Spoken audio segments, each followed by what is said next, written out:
Tout ce que je vous montre là était mon ancienne plantation de bananes, détruite par les éléphants. J'avais près d'1,5 hectare de champs de bananes. J'avais planté les avocatiers. Comme vous pouvez voir, ce vieux petit tronc d'arbre. Il n'en reste que ça. Et l'autre qui est debout, sec, que je vous montre là, était des avocatiers que j'avais plantés. Et tout a été détruit par les éléphants. Aujourd'hui, quand vous voyez, vous pouvez penser que c'est une savane, alors que c'est une ancienne plantation qui est devenue maintenant ainsi, détruite par les éléphants. Jusqu'à quand va-t-on protéger les éléphants qui viennent jusque derrière les maisons des gens? Moi, je propose qu'on organise même une battue.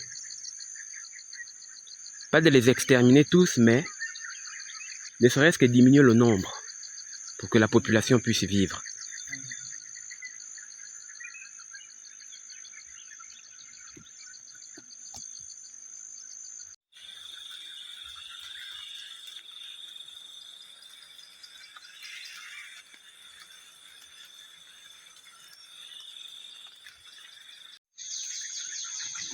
Vous regardez les ruines. Ça, c'est cette nuit. C'est juste derrière la maison que nous sommes. Regardez comment il a détruit le palmier.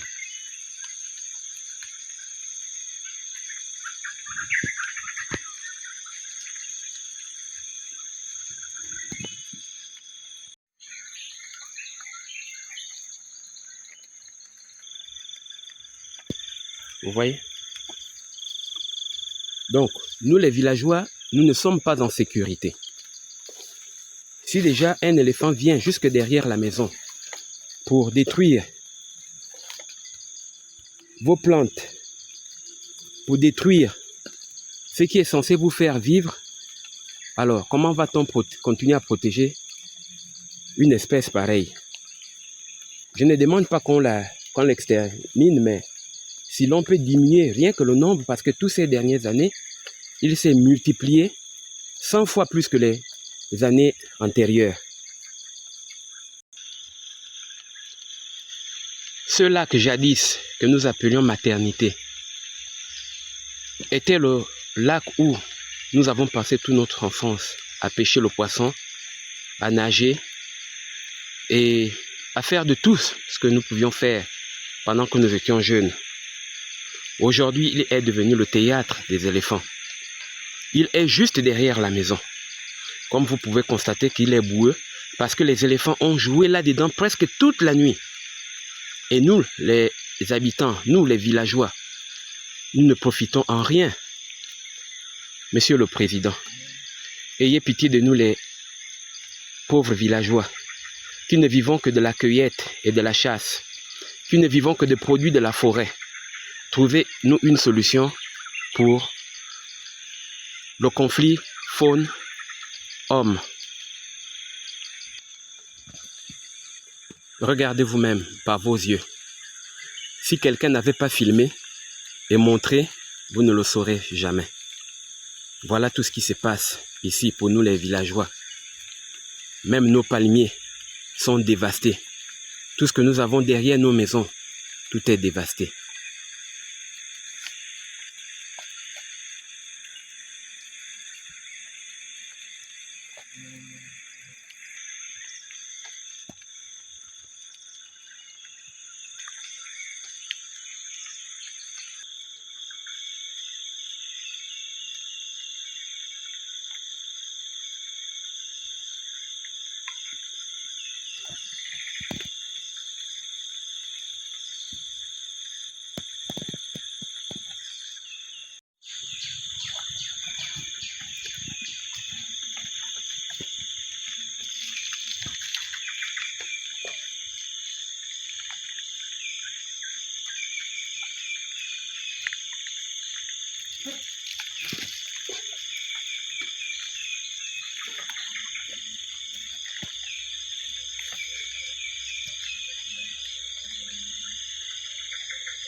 Donc, nous les villageois, nous sommes ruinés par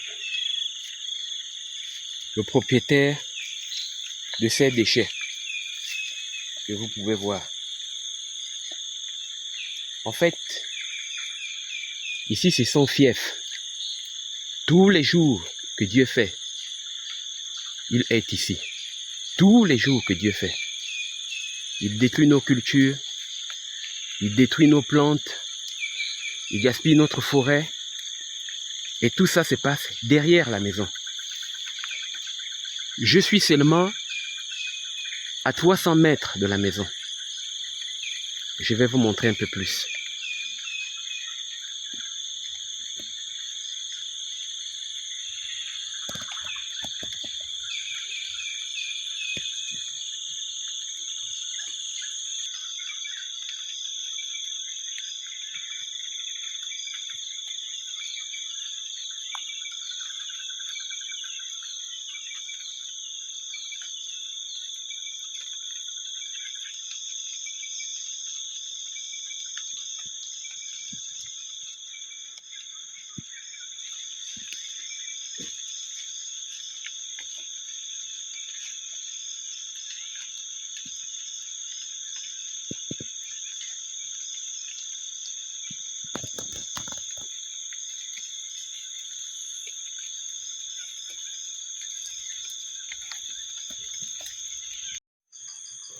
Et ça, c'est le citronnier qui approvisionnait tout le village en citron. Le bon monsieur l'éléphant s'est attaqué à lui et a détruit tout le citronnier. Donc, nous n'avons plus rien. C'est ça que vivent les villageois. Il y en a pire encore, que nous en reparlerons dans de prochaines vidéos.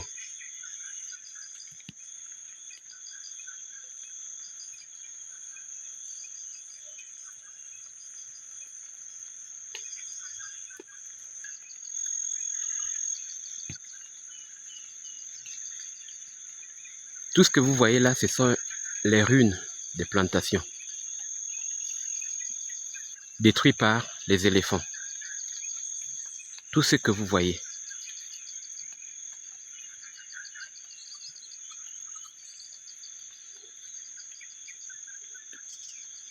Bon, je profite aussi à vous montrer la forêt équatoriale du Gabon. Parce que je sais que ces vidéos sont suivies partout dans le monde entier. Vous voyez comment notre forêt est belle? La forêt équatoriale du Gabon, avec ses grands arbres, ses jolis palmiers. Vous voyez? Nous vous invitons à venir visiter le Gabon. Avec le nouveau gouvernement de la transition, je pense que tout est possible. Je ne fais pas de la politique, mais il faut dire quand même quelque chose de bien, lorsque c'est bien.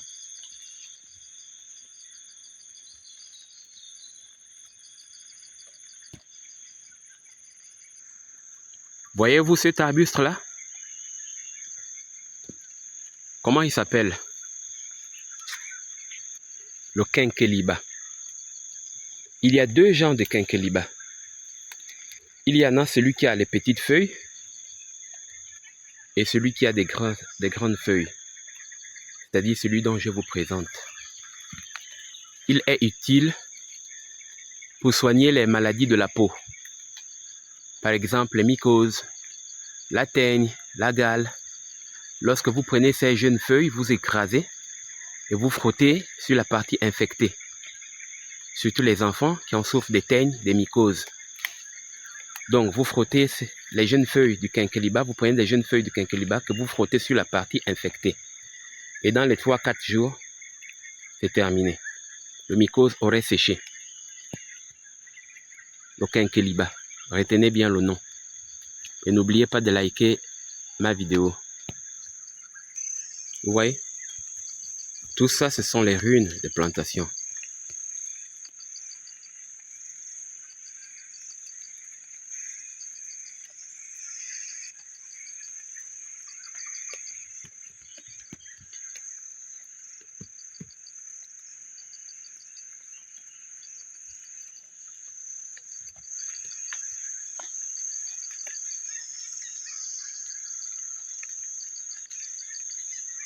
Le problème d'éléphant, il y a des fois je me pose la question de savoir est-ce que ce n'est qu'ici au Gabon ou c'est partout ailleurs? Est-ce que nos frères voisins, le Congo, le Cameroun, le Tchad, la Centrafrique, qui font aussi de l'agriculture, se plaignent-ils de ce que nous voyons ici? Se plaignent-ils des éléphants? Je vais dire, en fait, je bégaye, c'est parce que je suis dépassé. Je suis dépassé par le phénomène que nous rencontrons ici au Gabon. Se plaignent-ils des éléphants chez eux là-bas, au Cameroun, le Congo, les pays voisins? Se plaignent-ils de ce que les éléphants font ici? Est-ce qu'ils racontent-ils les mêmes difficultés que nous ici au Gabon? Monsieur le Président, veuillez trouver une solution à ce sujet.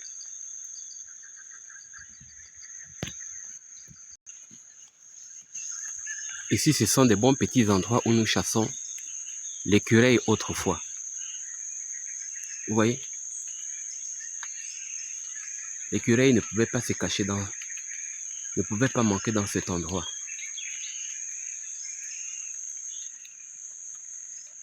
Mais aujourd'hui, il n'en reste plus assez.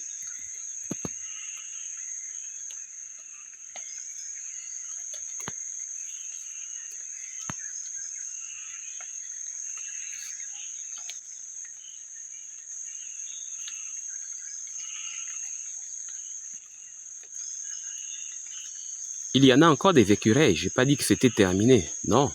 Il y en a beaucoup. J'en ai rencontré. Mais ça s'est fait rare maintenant.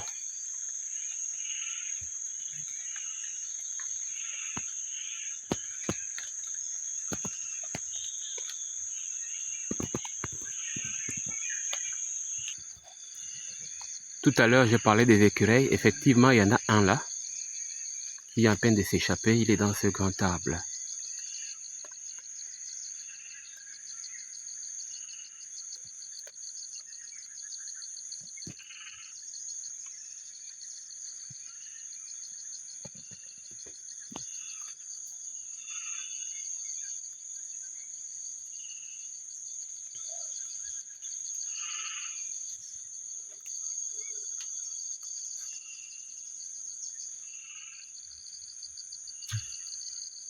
Et pour la belle surprise, cette année, je me suis dit encore de faire un autre chant.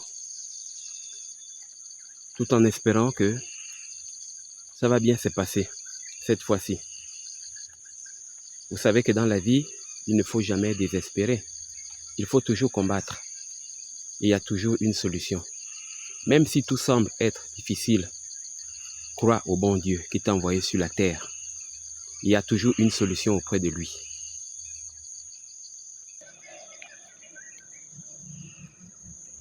Il y a quelqu'un sur le net qui m'avait demandé le nom des bois, des arbres. Oui, effectivement.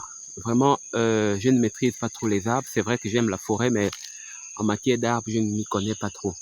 Bon, ce grand arbre que je te présente là, enfin que je vous présente, il s'appelle l'élomba, avec ses grandes feuilles.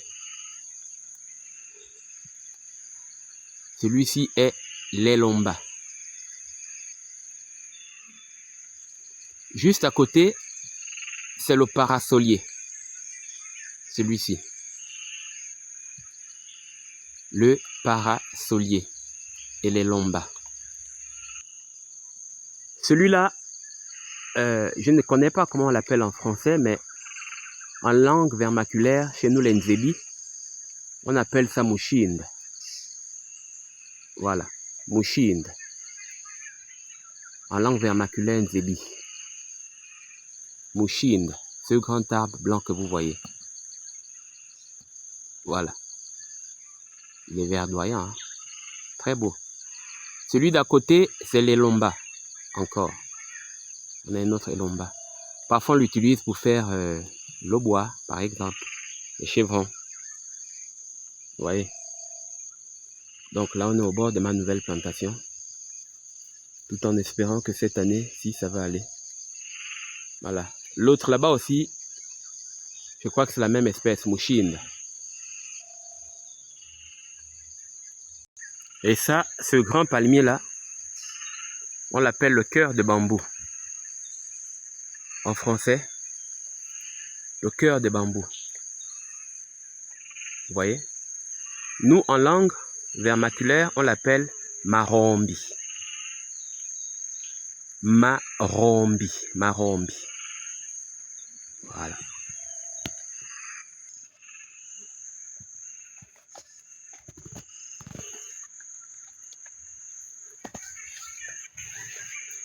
Cet arbuste que vous apercevez devant moi là, on l'appelle Mungomona. Le Mungomona. Vous allez remarquer dans mes toutes premières vidéos que j'avais intitulées à la recherche du Mungomona. Voilà. C'est un bois vraiment dangereux qu'il ne faut pas s'approcher. Il a des petites fourmis, mais très piquants. Si tu as eu la malchance d'être piqué par ces fourmis, eh ben, c'est la fièvre hein, dans les quelques minutes qui suivent. Cet arbre-là est leur maison. Ils habitent là-dedans. Donc, le tronc de cet arbre-là est baigné de fourmis. Je vous assure, des fourmis très venimeux lorsqu'ils vous mordent. Vraiment, dans les quelques minutes qui suivent, c'est la fièvre. Voilà. Le Mungomona. C'est comme ça qu'on l'appelle en langue vermaculaire, chez nous, le Nzebi. Je suis Nzebi de Mbigou. Voilà. Je suis fier d'être un Nzebi. Plus loin encore, nous revenons à ça. Marombi. Voilà. Qu'on appelle les cœurs de bambou. Ouais. Donc, chaque soir, au coucher du soleil, nous avons la visite des éléphants ici. Ouais. Nous sommes juste au bord du village.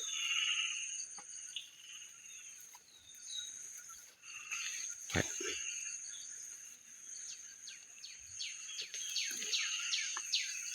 Ça, c'est ma seconde plantation aussi.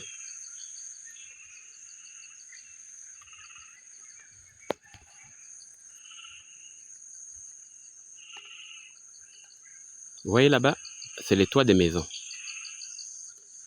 Donc, les éléphants nous embêtent. Monsieur et madame le gouvernement, trouvez-nous une solution. Nous sommes fatigués avec ces éléphants-là, qui détruisent toutes nos récoltes, toutes nos plantes. Voyez-vous ce jeune bananier que j'ai planté? Il veut vivre comme les autres plantes. Mais l'éléphant s'acharne sur nos bananiers et les détruit. Il y en a un autre ici.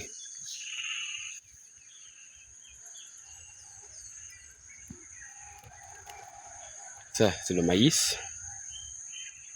Il va commencer à donner, il n'a pas eu la taille.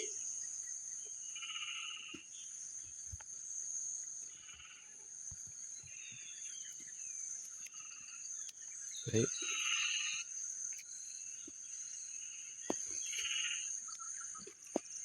Nous, les villageois, nous vivons de nos cultures que nous plantons. Mais le problème qu'il y a ici et qui nous décourage, ce sont les éléphants.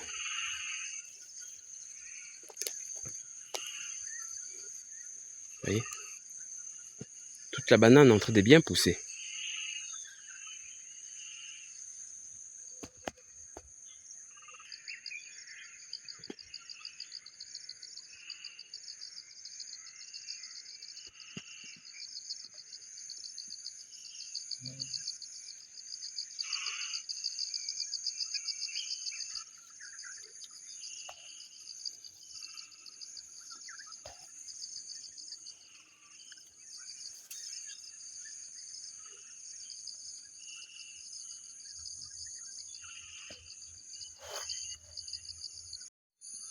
Bonjour. Ce matin, on va continuer la récolte. de la banane. Banane bio, sans produits chimiques. Faites vos commandes. Oh, le lait, il est costaud, vraiment. Ah oui, il est déjà même mûr. Ah, ça. Bonjour, ici nous sommes à Kango, là où je fais mes plantations. Voilà, c'est la banane que je vous dis, venez acheter, faites les commandes. C'est la banane bio, sans produits, sans formol, sans rien de spécial. C'est juste les engrais naturels. Donc, je vais couper la banane. Voilà.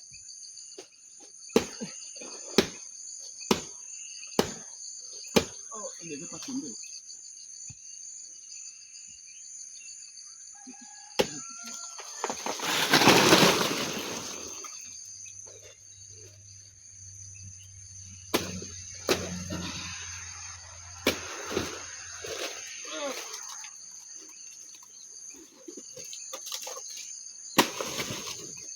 Vous avez vu un gros régime que moi je plante. C'est bon, non? Voilà, c'est arrêté. Bonjour. Ce matin, on va continuer la récolte de la banane. Banane bio, sans produits chimiques. Faites vos commandes.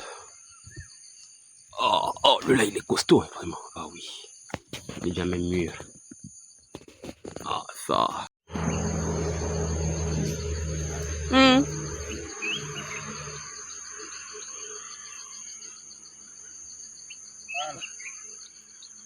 Donc, je plante.